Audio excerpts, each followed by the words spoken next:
Welcome back. कुछ भी हमेशा के लिए नहीं रहता, ये कहावत तारों से लेकर हमारी ज़िंदगी तक और रेत पर उकेरी गई आकृतियों से लेकर पत्थर की लकीरों तक सब पर लागू होती हैं। चाहे आने वाले अनंत युग कुछ भी हों, यदि ब्रह्मांड का अंत हुआ तो हम ये याद रखेंगे कि कम से कम हम अनंत काल के उस क्षणिक चमकते हुए क्षण में मौजूद थे जब हमारा ब्रह्मांड जीवन और प्रकाश से भरा हुआ था।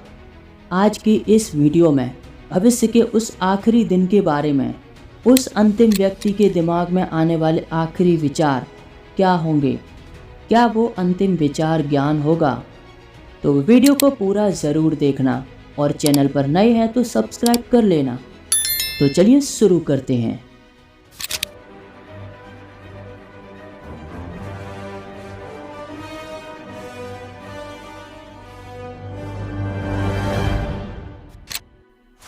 वैज्ञानिकों का मानना है कि हमारी पृथ्वी लगभग 1 अरब साल बाद खत्म हो जाएगी। अगर ये सच हुआ तो जीवन और इंटेलिजेंस शायद खत्म हो जाए। लेकिन भविष्य में किसी समय ब्रह्मांड में कहीं न कहीं एक आखिरी संवेदनशील प्राणी ज़रूर होगा और उसका एक आखिरी विचार जो पृथ्वी का अंत होते हुए देख रहा होगा। वो आखिरी शब्द चाहे कितना भी गंभीर या जीवन के लिए श्रेष्ठ क्यों न हो, बड़े बड़े वैज्ञानिकों के लिए, महापुरुषों के लिए, हम सब के लिए सदा के लिए मौन में विलीन हो जाएगा। जबकि ब्रह्मांड के बाकी हिस्से खरबों वर्षों तक एकांत में मौन चलते रहेंगे। क्या वो अंतिम विचार ही ज्ञान होगा, एक नए जीवन का? आखिर हम मनुष्य इस अनंत काल तक होने वाली मुसीबत में कैसे फंस गए? जीवन की उत्पत्ति से लेकर अंत तक मनुष्य ही इसका प्रमाण बनेंगे। जैसा कि हम जानते हैं, आज से 13.8 अरब साल पहले इस ब्रह्मांड की उत्पत्ति एक भयंकर विस्फोट से हुई और तब से हमारा ब्रह्मांड फैलते फैलते 93 अरब प्रकाश वर्ष में फैल चुका है। क्या आप इमेजिन कर सकते हैं, एक छोटा सा बिंदु जो परमाणु से भी छोटा है, जिसमें इन्फिनाइट ऊर्जा के चलते एक भयानक विस्फोट होता है और उसी परमाणु के विस्फोट से निकला मटेरियल इस ब्रह्मांड का निर्माण करता है, समय को अस्तित्व में लाता है। एक परमाणु से भी छोटा कण 93 अरब प्रकाश वर्ष में फैल जाता है। इस घटना को हम बिग बैंग कहते हैं। बिग बैंग से पहले पूरा ब्रह्मांड एक छोटे से बिंदु में समाया हुआ था, जिसमें ना तो समय था और ना ही स्पेस।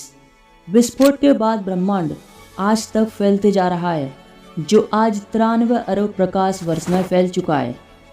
अब सवाल यह आता है, क्या यह हमेशा ऐसा ही फैलता रहेगा और किसी दिन इस ब्रह्मांड में फैलते फैलते दरार आ जाएगी और ब्रह्मांड खुद को खत्म कर लेगा? साल 1928 में सब कुछ बदल गया, जब वैज्ञानिकों को पता चला कि ब्रह्मांड तेजी से विस्तार कर रहा है। स्पेस टाइम में ग्रेविटेशनल फोर्स के अगेंस्ट एक अननोन फोर्स के द्वारा ये ब्रह्मांड फैलते जा रहा है और जितना फैलता जाएगा, डार्क एनर्जी उसी फोर्स के साथ उस ब्रह्मांड को अलग करती जाएगी और जैसे जैसे ब्रह्मांड फैलेगा, डार्क एनर्जी स्ट्रॉन्ग होती जाएगी। अगर ये डार्क एनर्जी स्ट्रॉन्ग हुई तो ब्रह्मांड में ग्रेविटेशनल फोर्स कमज़ोर हो जाएगा और ब्रह्मांड उतनी ही तेज़ी से विस्तार करेगा।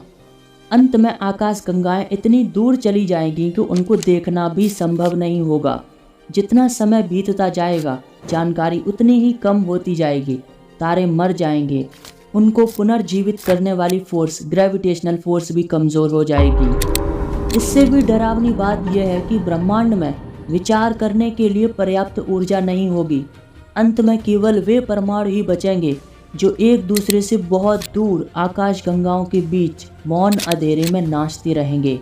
ब्रह्मांड के जीवन के खरबों साल बाद अनगिनत खरबों युग गुजर जाएंगे। जब गिनने का कोई तरीका नहीं रह जाएगा, तब इस ब्रह्मांड का अंत होगा। अभी हमारा ब्रह्मांड लगभग 13.8 अरब साल पुराना है, जो हमें एक बहुत लंबा समय लगता है। लेकिन ये समय आने वाले खरबों वर्षों के अंधकार का एक छोटा सा हिस्सा भी नहीं है। यानी अब तक हमारे ब्रह्मांड में जो भी दिलचस्प चीज़ें हुई हैं, वे सब ब्रह्मांड के मुकाबले बहुत ही क्षणिक चमकीले इवेंट थे।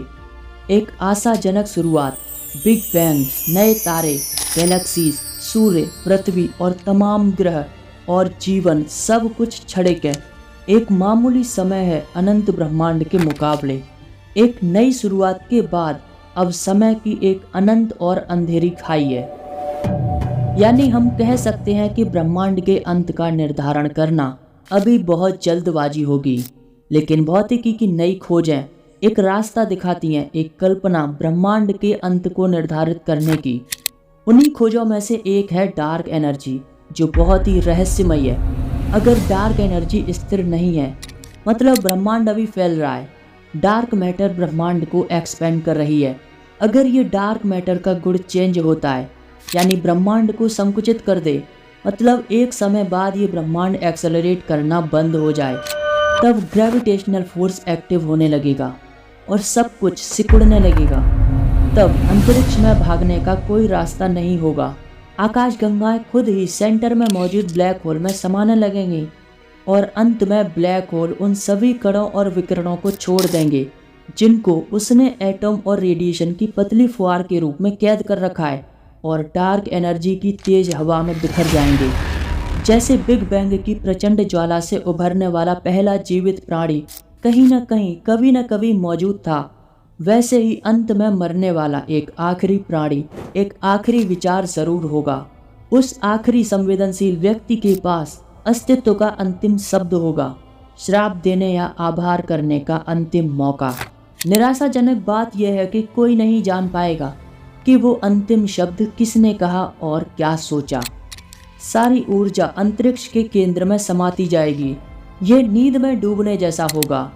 जब हम इस बारे में सोचते हैं, उन खरबों वर्षों के बारे में और जो जन्म पहले गुजर गए, हमें पता ही नहीं हमने क्या खोया, और अब कल्पना करने के लिए हमारे पास पूरा जीवन है और खोने के लिए पूरा ब्रह्मांड।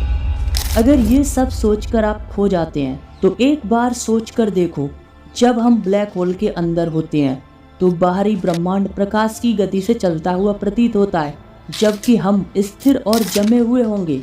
जब हम ब्लैक होल के केंद्र की ओर सिंगुलैरिटी में जाते हैं, तो एक ऐसी विलक्षणता सामने आएगी जहां पर ना तो स्पेस होगा और ना ही टाइम का अस्तित्व।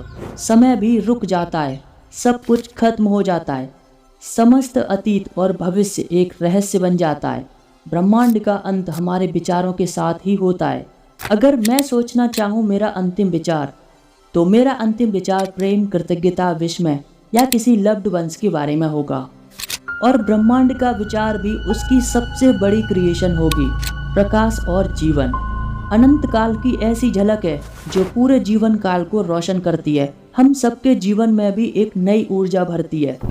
चाहे आने वाले अनंत युग कैसे भी हों, कम से कम हम उस अनंत काल के उस क्षणिक चमकते हुए क्षण के लिए मौजूद हैं जब ब्रह्मांड जीवन और प्रकाश से भरा हुआ है। हमारी पृथ्वी, सूर्य, आकाश गंगा और ये ब्रह्मांड हमेशा हमारे साथ रहेंगे।